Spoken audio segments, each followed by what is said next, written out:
Dengan Bapak Lutfi. Iya, betul. Saya Lutfi dari PT Bina Citra Pesona bersama rekan saya. Sabila Sarah, Bu, staf Bapak Lutfi. Oh ya, baik Bapak Lutfi dan Ibu Sabila, silakan saya antar ke ruang meetingnya. Rekan-rekan yang lain sudah menunggu.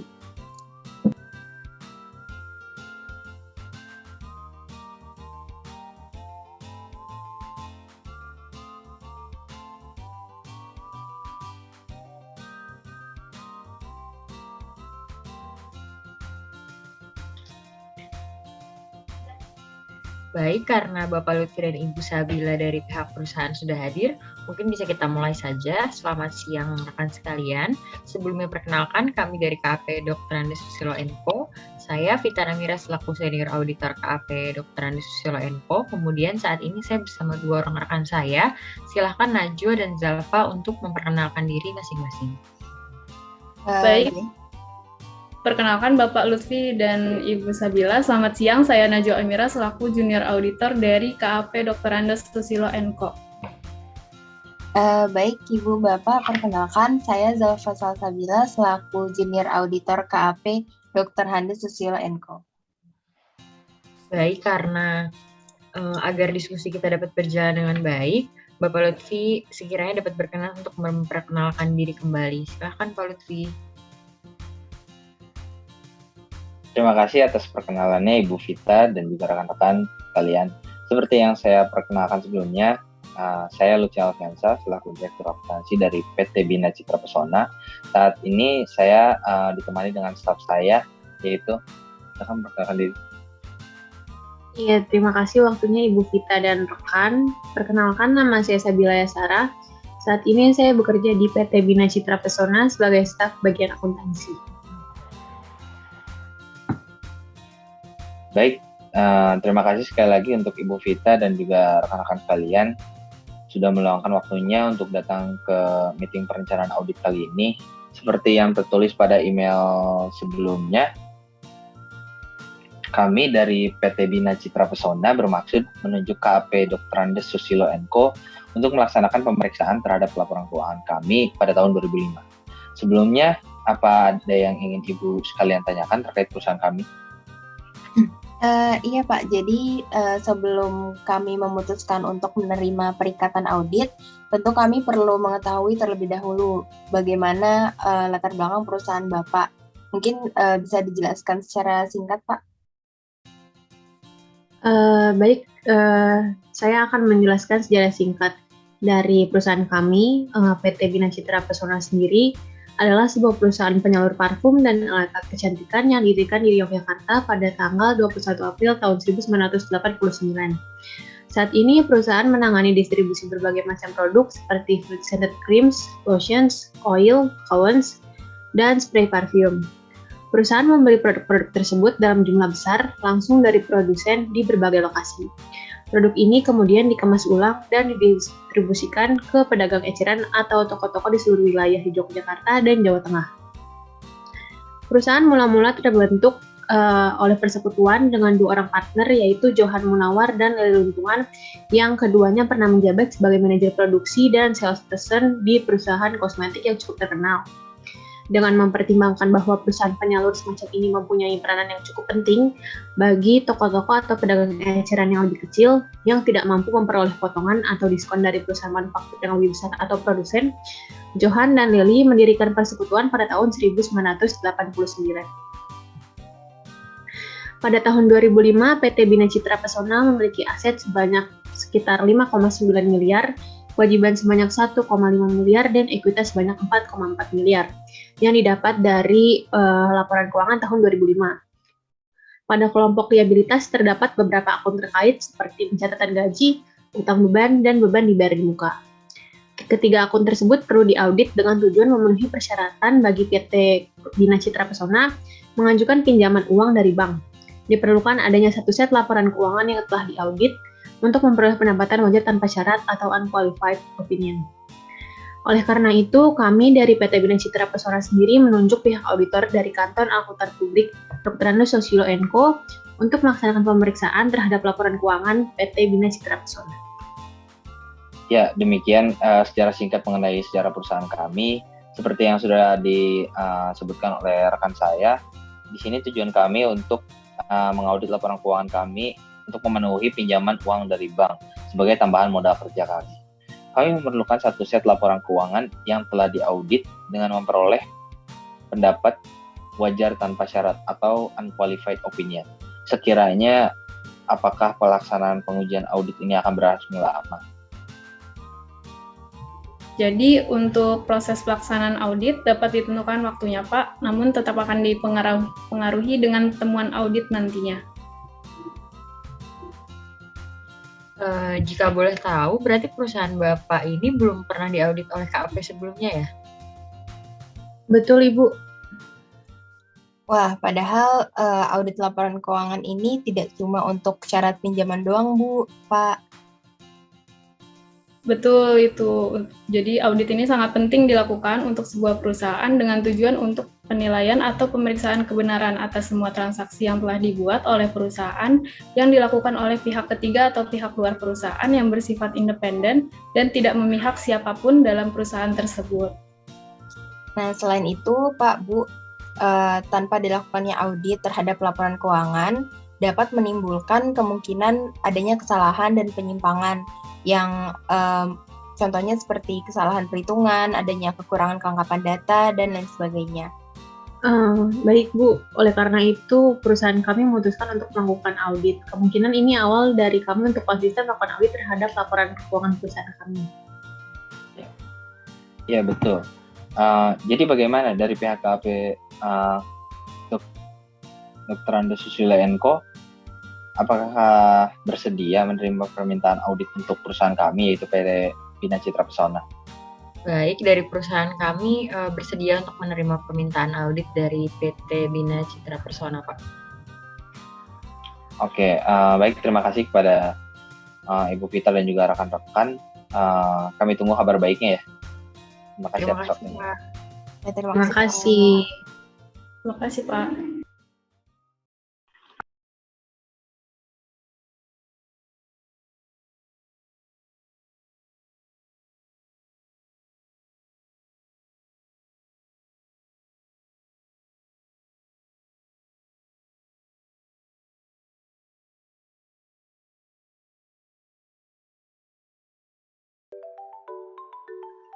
Assalamualaikum warahmatullahi wabarakatuh.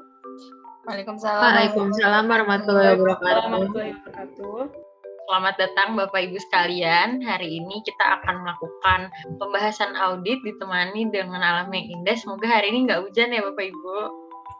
Iya, Bu, jemuran saya belum Amin. diangkat. Iya, awan saya cukup mahal hari ini. Oke, langsung kita lanjut. Kita akan memasuki diskusi hasil audit akun terkait pencatatan gaji, utang beban, dan beban dibayar di muka. Berikut adalah cuplikan lead schedule beberapa akun yang kami audit. Dapat diketahui bahwa asuransi dibayar di muka pada 31 Desember 2005 sebesar 74.182.000. Sewa dibayar di muka sebesar 18.476.000. Persediaan supplies kantor sebesar 14.800.000. Persediaan peralatan kecil sebesar 17.800.000. Iklan dibayar di muka sebesar 0. Utang PPh karyawan sebesar 69.536.000. Utang PBB sebesar 0, utang dividen sebesar 0, dan utang PPh perusahaan sebesar 34.268.600. Yang mana urgensi ini diperlakukannya atas audit atas akun-akun tersebut, karena audit ini sangat penting untuk dilakukan untuk sebuah perusahaan dengan tujuan untuk penilaian atau pemeriksaan kebenaran atas semua transaksi yang telah dibuat oleh perusahaan yang dilakukan oleh pihak ketiga atau pihak dari luar perusahaan yang bersifat independen dan tidak memihak siapapun dalam perusahaan tersebut. Tanpa dilakukannya audit terhadap laporan keuangan, dapat menimbulkan kemungkinan kesalahan dan penyimpangan yang mungkin terjadi seperti adanya kesalahan penghitungan, adanya kekurangan kelengkapan data, dan sebagainya. Seperti itu, Bapak Ibu, mungkin sampai sini apakah ada yang ingin ditanyakan? Baik, terima kasih atas penjelasannya Ibu Vita. Sebelumnya saya ingin bertanya, mungkin rekan-rekan KAP bisa menjelaskan untuk teknik pengauditan yang sudah dilakukan terkait akun-akun ini apa saja ya? Baik, untuk teknik pengauditan terkait akun-akun yang akan dilakukan yaitu adalah tracing, vouching, dan counting, di mana tracing ini adalah penelusuran. Kami melakukan prosedur audit ini, auditor melakukan penelusuran informasi sejak awal data tersebut direkam pertama kali dalam dokumen. Kemudian adalah vouching, di sini adalah pemeriksaan bukti pendukung, di mana meliputi inspeksi terhadap dokumen-dokumen yang mendukung suatu transaksi dan membandingkan dokumen dengan catatan akuntansi yang berkaitan dengan prosedur. Kemudian yang ketiga yaitu ada counting atau penghitungan. Dalam prosedur audit ini meliputi penghitungan fisik yang dilakukan untuk mengevaluasi bukti fisik kuantitas yang ada di tangan. Mungkin seperti itu Pak untuk teknik audit yang akan kami lakukan terhadap akun-akun tersebut. Baik, terima kasih atas penjelasannya Ibu Najwa. Selanjutnya, jika boleh kami ketahui, tahap selanjutnya apa ya?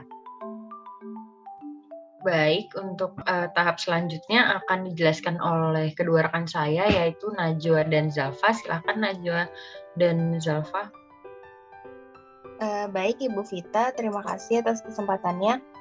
Mungkin saya izin menggunakan proyektor.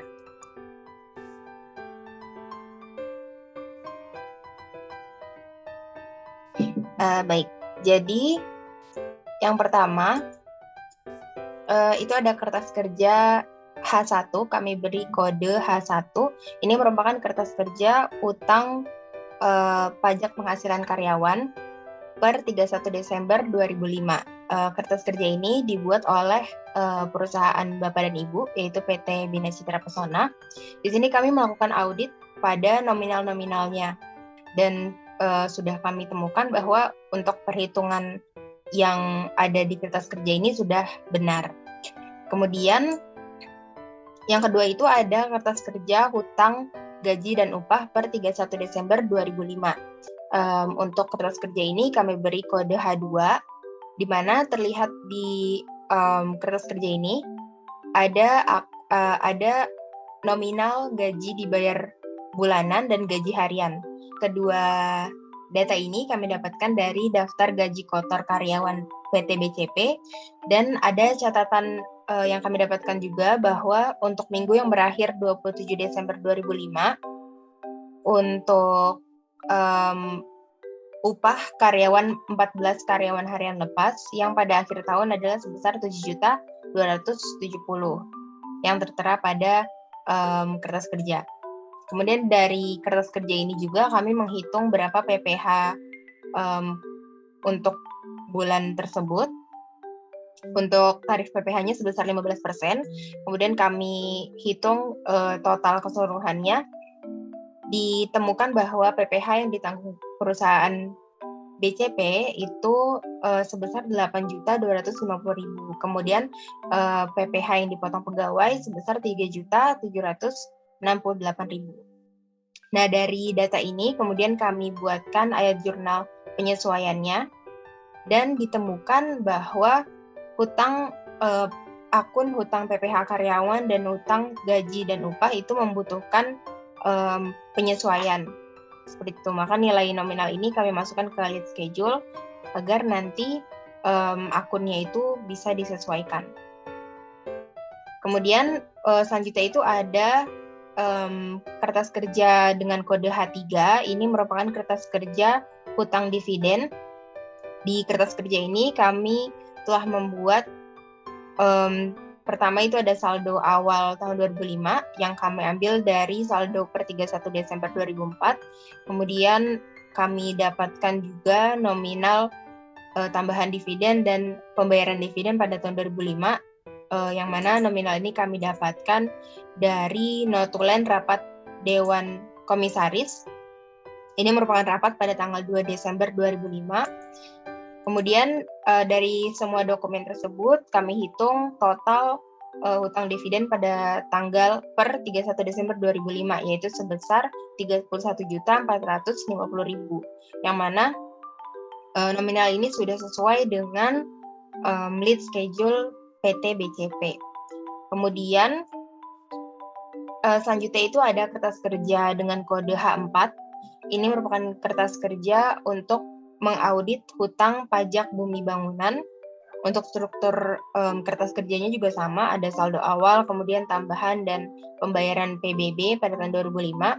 Untuk tagihan PBB kami dapatkan dari dokumen surat ketetapan pajak bumi bangunan yang didapatkan PT BCP pada tahun 2005. Kemudian kami hitung totalnya dan didapatkan bahwa saldo hutang pajak bumi bangunan PT BCP per 31 Desember 2005 itu sebesar 37.350.000. Ini pun sudah sesuai dengan lead schedule perusahaan Bapak Ibu. Ya, mungkin itu untuk audit akun pencatatan gaji dan hutang beban. Selanjutnya mungkin bisa disampaikan oleh rekan saya, Najwa. Silakan, Najwa.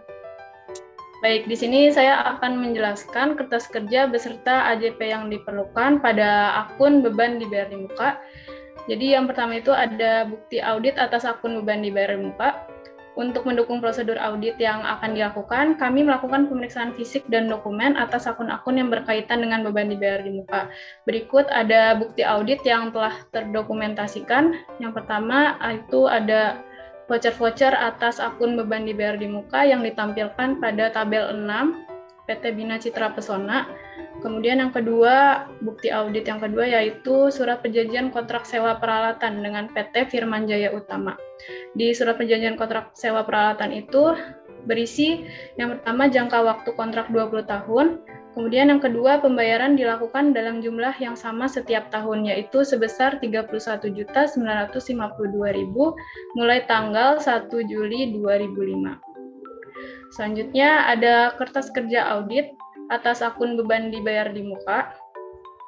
Yang pertama itu untuk sewa dibayar di muka, di mana pengujian dilakukan terhadap kontrak sewa gedung dan vouching secara rinci pada kertas kerja tahun pemeriksaan sebelumnya, yaitu pada tahun 2004 PT BCP melakukan pembayaran sesuai dengan perjanjian sewa pada tanggal 1 Mei 1996 sebesar 15 juta.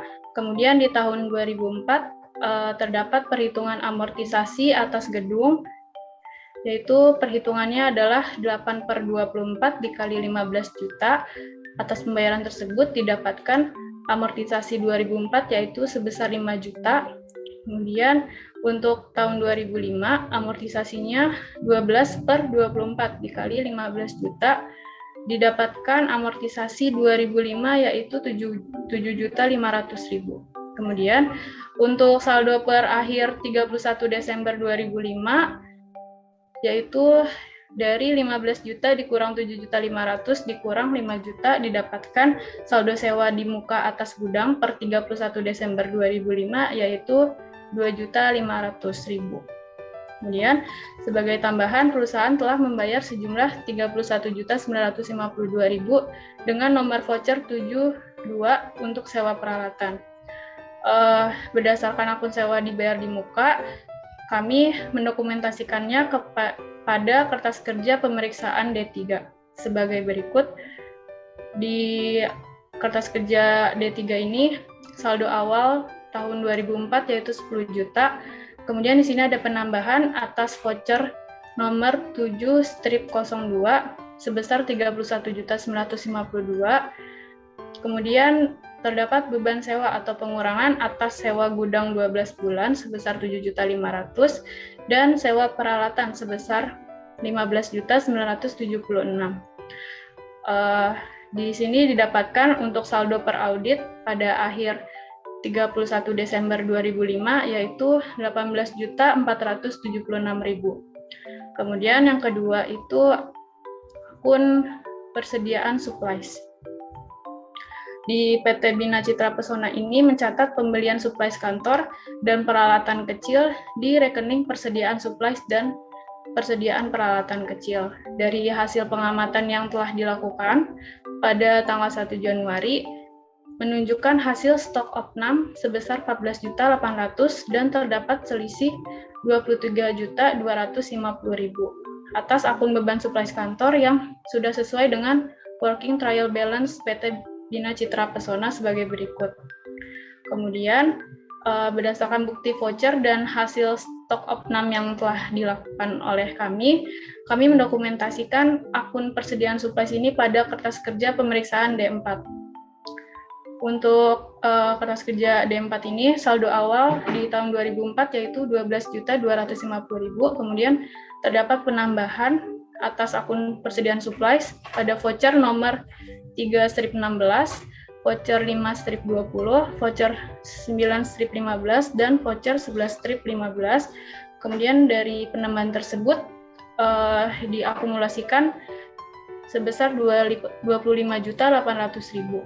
Kemudian di sini ada pengurang atas beban supplies yaitu 83.250.000, didapatkan saldo persediaan supplies pada akhir 31 Desember 2005 yaitu 14.800.000.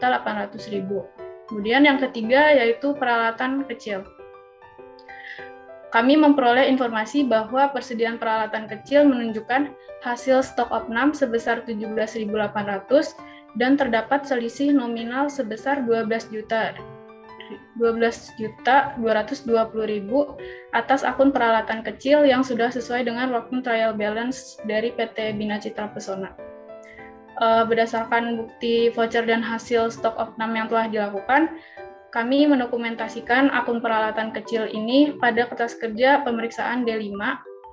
Untuk saldo awal tahun 2004, peralatan kecil yaitu 9.500.000, kemudian terdapat penambahan atas voucher nomor 2-21, voucher nomor 4-04, voucher nomor 8-24, dan voucher nomor 9-14. Dari penambahan tersebut diakumulasikan sebesar 20.520.000. Kemudian ada pengurang, di sini pengurangnya yaitu beban peralatan kecil sebesar 12.220.000 dan didapatkan saldo peralatan kecil per 31 Desember 2005 yaitu sebesar 17.800.000. Kemudian yang keempat yaitu audit atas akun iklan dibayar di muka. Di sini PT BCP menyerahkan seluruh penanganan iklan kepada CV Handi. Berdasarkan permintaan, CV Handi sudah membuat daftar transaksi yang dilakukan oleh PT BCP pada tahun 2005.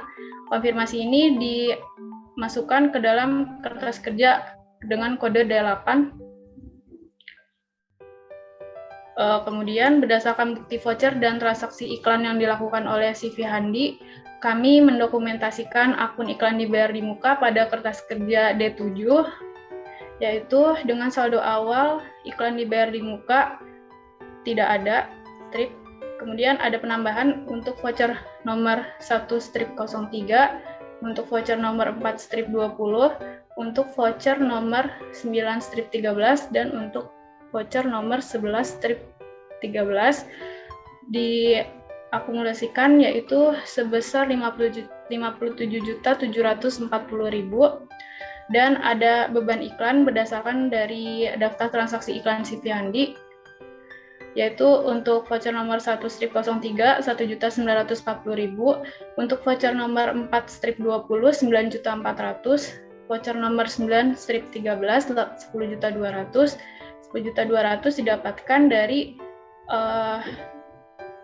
pada transaksi 6 September 2005 itu 40.800.000 dibagi dengan 4 bulan, yaitu 10.200.000. Kemudian ada voucher nomor 11-13, 5.600.000. Kemudian dari pengurang tersebut diakumulasikan, didapatkan hasil sebesar 27.140.000 dan saldo iklan dibayar di muka pada akhir 31 Desember 2005 yaitu 30.600.000.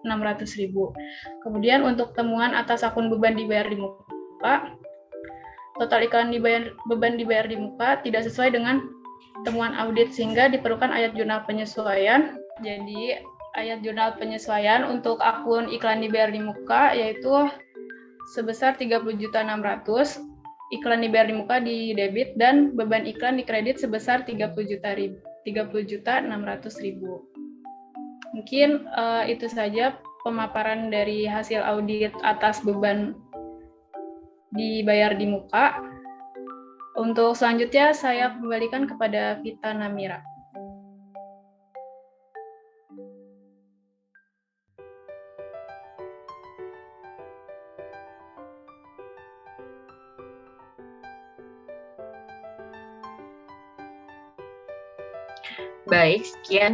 Baik, terima kasih atas penjelasannya Zalfa dan Najwa. Berikut saya akan menyampaikan beberapa saran dan perbaikan yang dapat kami berikan kepada PT BCP. Yang pertama, PT BCP ini kami sarankan untuk memperbaiki pengendalian internal untuk melakukan observasi terhadap perhitungan gaji sesuai dengan daftar pegawai untuk mencegah karyawan fiktif. Yang kedua, melakukan observasi terhadap pemisahan fungsi dalam proses penggajian untuk mencegah terjadinya manipulasi data. Dan yang terakhir yang dapat kami berikan, untuk melakukan penelusuran terhadap bukti cek dengan daftar gaji dan laporan kartu untuk menguji ke cek. Apakah dari PT BCP terdapat pertanyaan maupun pendapat atas diskusi yang telah kami paparkan? Sebelumnya terima kasih kepada Ibu Najwa, Ibu Zalfa, dan Ibu Vita atas penjelasannya yang sangat terperinci. Terima kasih. Lalu saya ingin bertanya, menurut rekan auditor sekalian, setelah melakukan audit terhadap laporan keuangan perusahaan kami, bagaimanakah pengendalian internal pada PT Bina Citra Pesona saat ini? Baik, berdasarkan hasil temuan kami ada beberapa yang kelemahan dan kelebihan dari pengendalian internal dari perusahaan Bapak dan Ibu. Untuk kelemahannya bisa saya sebutkan yang pertama mengenai pemisahan fungsi. Jadi dalam perusahaan PT Bina Citra Pesona ini tidak ada pemisahan tugas antara penerimaan dan akuntansi. Hal ini tuh dapat menyebabkan penyalahgunaan pencatatan. Karyawan yang menangani catatan karyawan ini tidak selalu berhubungan dengan pembuat daftar gaji untuk menginformasikan perubahan status karyawan. Lalu yang kedua mengenai otorisasi. Jadi dalam perusahaan PT Bina Citra Pesona ini terdapat ketidaksesuaian antara utang gaji, utang PPh karyawan dan juga upah. Lalu untuk kekuatan pengendalian internal yang dapat kami sebutkan ini yang pertama mengenai pemisahan fungsi. Dalam perusahaan PT BCP ini telah menerapkan pemisahan fungsi yang cukup baik antara pihak yang mencatat waktu, pihak yang membuat cek dengan pihak yang mencatat daftar gaji. Yang kedua mengenai otorisasi. Dalam perusahaan Bapak dan Ibu telah ada otorisasi yang baik dan jelas terhadap masing-masing kegiatan seperti otorisasi untuk penandatanganan cek, laporan waktu kerja, daftar gaji, serta pembiayaan gaji kepada karyawan. Selain itu juga telah ada persetujuan dari pejabat yang bertanggung jawab seperti persetujuan atas tarif gaji karyawan, pengangkatan dan pemberhentian karyawan disetujui oleh pejabat yang berwenang, serta sebelum adanya pembayaran juga telah terdapat persetujuan dari pejabat yang berwenang. Untuk yang ketiga mengenai pencatatan, dalam perusahaan Bapak dan Ibu ini telah menerapkan pencatatan yang baik untuk pembayaran gaji karyawan melalui cek dengan bernomor urut tercetak. Selain itu, telah ada penerapan jam kerja untuk karyawan harian lepas dan juga pada perusahaan Bapak Ibu ini telah memiliki rekening di bank tersendiri untuk gaji karyawan yang terpisah dari rekening lainnya. Untuk yang terakhir, mengenai perbandingan dalam perusahaan PT BCP ini telah melakukan pengecekan ulang atau perhitungan ulang terhadap jumlah gaji yang harus dibayarkan kepada karyawan untuk menghindari adanya kemungkinan kesalahan penghitungan. Selain itu, juga perusahaan Bapak dan Ibu telah melakukan rekonsiliasi oleh pihak yang tidak bertanggung jawab terhadap gaji. Mungkin sekian pemaparan dari kami. Apakah ada yang ingin ditanyakan kembali? Ya, baik. Terima kasih Bu Vita atas penjelasannya mengenai pengendalian internal kami. Semoga itu menjadi bahan evaluasi untuk perusahaan kami. Kalau dari saya sih cukup jelas dengan apa yang sudah dijelaskan oleh Bu Vita dan juga rekan-rekan. Mungkin bagaimana dengan staf saya, Sabila? Baik, untuk saya sendiri sudah cukup. Terima kasih banyak rekan auditor sekalian atas pemaparannya. Terima kasih banyak. Apakah ada tambahan mungkin dari Zalfa dan Najwa? Dari saya sudah cukup, Bu. Mungkin dari saya juga sudah cukup. Jika semuanya telah cukup, mungkin akan kita tutup saja pembahasan audit ini. Terima kasih kepada Bapak Lutfi dan Ibu Sabila. Terima kasih juga atas Najwa dan Zalfa. Dari saya cukup. Assalamualaikum warahmatullahi wabarakatuh. Waalaikumsalam warahmatullahi wabarakatuh. Terima Waalaikumsalam. kasih Bapak Lutfi, Bu Sabila. Terima kasih PT Bina Citra. Bu, ini tehnya diminum ya. Oh iya, boleh Pak, silakan. Terima kasih Terima sudah kasih sudah menonton.